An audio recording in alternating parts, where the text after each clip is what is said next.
Koja mate, koja Karama TV, lero ntuuse n'amawulire agatali gasanyu olw'omuliro ogwakutte Al-Mawarid company offices zaabwe ne zibeera nga zikutte omuliro. Jjukira nti kampani eno ereeta bakadaama bangi nnyo e Saudi Arabia, naye omuliro gwakutte era omuliro mungi. Tugenda kubeera nga tulaba ku buvidiyo obutambula obugenda mu maaso. Babire balese ebizimizaayewa omuliro Tamala ajafa. Tamala ali wangulu n'asooseeyo abaana bona bamuninye ku didi ng'anaawona maama. Nze ndiwonye maama. Babire wewe Judi mama.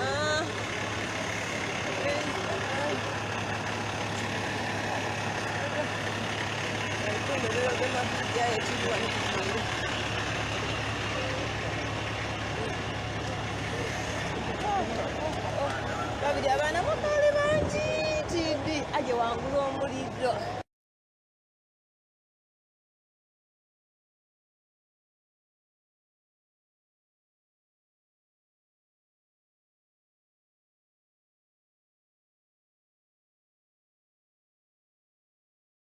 Tufunye obuzibu ekizimbe kikwatiddwa omuliro tuddusa abamu bafudde abalala bamenyese abalala batutte nga bazirise tuddusa ebintu byonna tubirese munda tetulina kyetubonyeza yadde n'ekimu ne passport ne ikama byonna na ATM byonna tubirесemu mu nnyumba. Abalala batutte ensawo ennene ne beerabira okutwala crossbag obulimu ebiwandiiko byabwe ebintu byonna nze nsigazaawo essimu yokka kye muba mumanya naye mwebale kusaba kasito banaye mutusabire ebintu byaffe ebirabike tubifune kubanga batugyewo kati batuyodde batututte ku accommodations endala ene wasula abasama n'abaagala n'abalala abaagala banamu omuliro gutandikidde waggulu ku kizimbe kyokka ffe tusula mu 14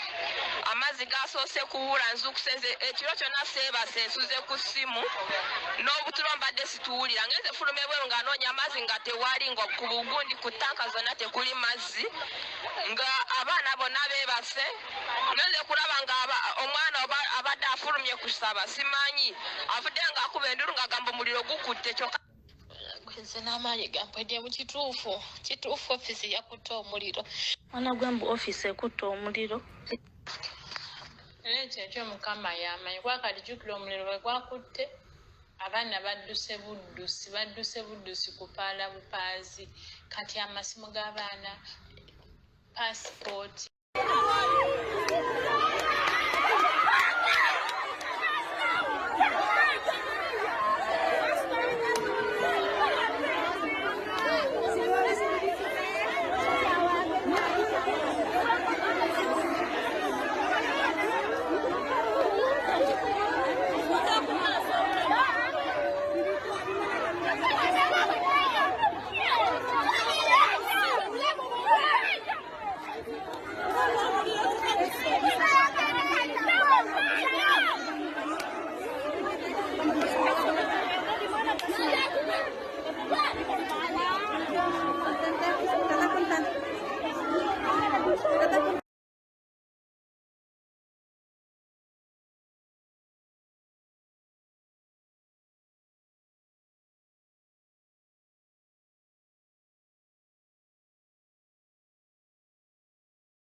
Nti kiri nti bw'obeera n'omuntu yenna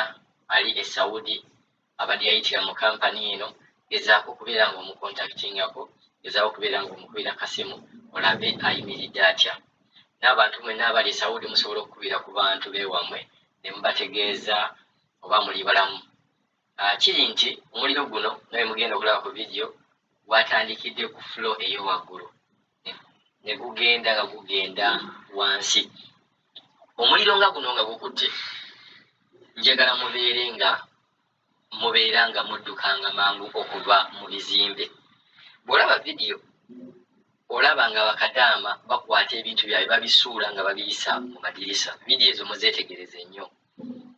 Oyinza okuba ng'olwanirira bintu naye n'otamanya nti obulamu ate bwe bugagga, obulamu bwe bintu. Omuliro nga gukutte gezangako okulaba ng'odduka mangu mu kizimbe ekyo buli kintu kireke. Kimanyi ikaama nnyingi ezokyebbwa passport nyingi ezoosya boomo naye ate omuntu omulamu osobola okufuna ikama endala enebeera accident omuntu omulamu osobola okufuna passport endala naye ate bw'ogiiramu ne passport yo mulabye abantu bangi nnyo nga baddayo nagakangene nti ase tv yange omuliro ne gumukwatira oyo ate omuliro gwonna bw'ogulaba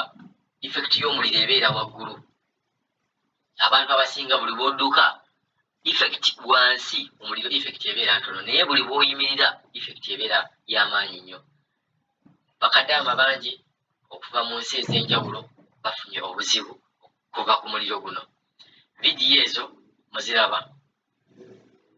olabira ddala nga wabaddewo akasattiro k'amaanyi nnyo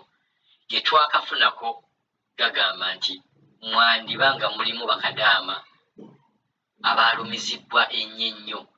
mu ngeri y'okubeera nga kudduka abafudde tetunnamanya oba waliwo abaafudde omuwendo gwabwe nagwo tetunnagumanya naye nga kiri nti kampani eno ekizimbe kyabwe kyakutta omuliro guno si gwe mulundi ogusoose kampani zino okukwata omuliro omulundi ogwasooka ojjukirira kampani e Saudi Arabia yakwata omuliro baagamba nti ekintu ekyo kyava ku ssimu ya kadaama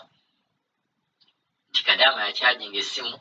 n'agirekako mukimanyi oluusi tuva eno ne bupeesa tuvaayo n'essimu bo ze balaba nti teziri ku standard essimu eyo n'ebeera nga ye yavaako omuliro bo we bagamba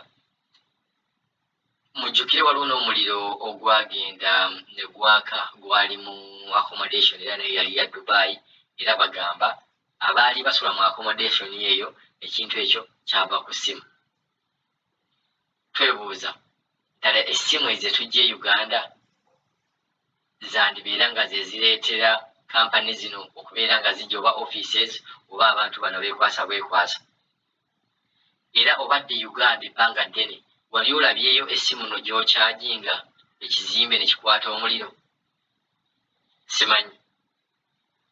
naye ngamba nti bwe kiba tekihappeninga Uganda lwaki ripooti bwe zifuluma ate ziraga nti kyavudde ku ekyo ebisulo by'abantu ne mubiraba wano e Uganda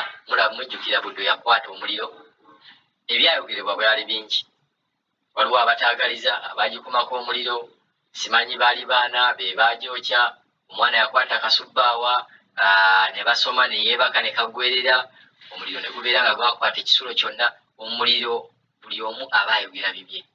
ate ne ripooti z'omuliro oluusi zibeera tezikwatagana boogenda n'olaba omuliro ne bagamba trace naye ng'ekintu kyennyini kyotracingirako ate nayo kyayidde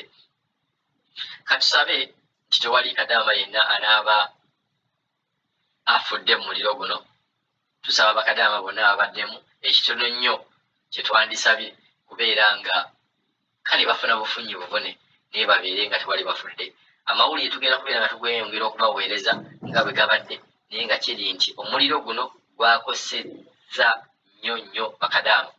mwe mubadde bakadaama abagenda okumalako mwe mubadde bakadaama abateresa sente zaabwe bano bangenda ne sente zange Uganda jagenda ne sente zange sente zaabwe zonna zijiridde omwo bagamba sente n'obulako nogamba tuziterekawa bwe tuzikuma Uganda abazibba bwe nziteeka mu bbanka nabo bagamba nti ate waliwo yazijjeeyo bwe nzitereka ne nziteeka ku mubiri gwange ate omuliro gukutte bwe nziteeka wansi bwa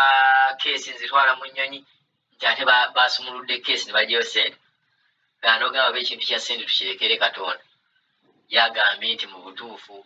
tayimu yeetuuse ey'okugaggawa tayimu etuuse ey'okubeera ng'oyabuwala ebintu bikusobera sente z'abaana pasipoti z'abaana ikaama ngoye ngatto byonna birimu naye mwetegereze vidiyo nti mulimu bakadaamu yagamba nti mala kasuka kikeesi kyange wansi buli bwe gukwatanga ekizimbe nkimanyi kizibu bano kyangu okwogera nti dduka mangu naye omuntu bw'amanya nti ddala keesi eyo mulimu ssente zange zenkoledde emyaka 4 oba emyaka 2 ne kadaamu oyo mumusaasire ng'olaba omuliro gukutte keesi ogiraba wali okimanyi nti ssente ekolebwa mulamu naye nga kiyinza okubeera kizibu okumatiza kadaamu oyo nti toddayo kugyayo keesi eyo okugjako ng'omuliro agulaba nti guli awo mwennyini mu luumu mwali naye nga tegunnatuuka luumu mwali oba guli ku fule eyo waggulu ali ku fule eddako nga bire mugirabye kiyinza okubeera ekizibu omumatiza nti keesi erimu ssente z'okolera ebbanga eryo lyonna zirekeemu. Kadaama TV kojja mate olamusiza.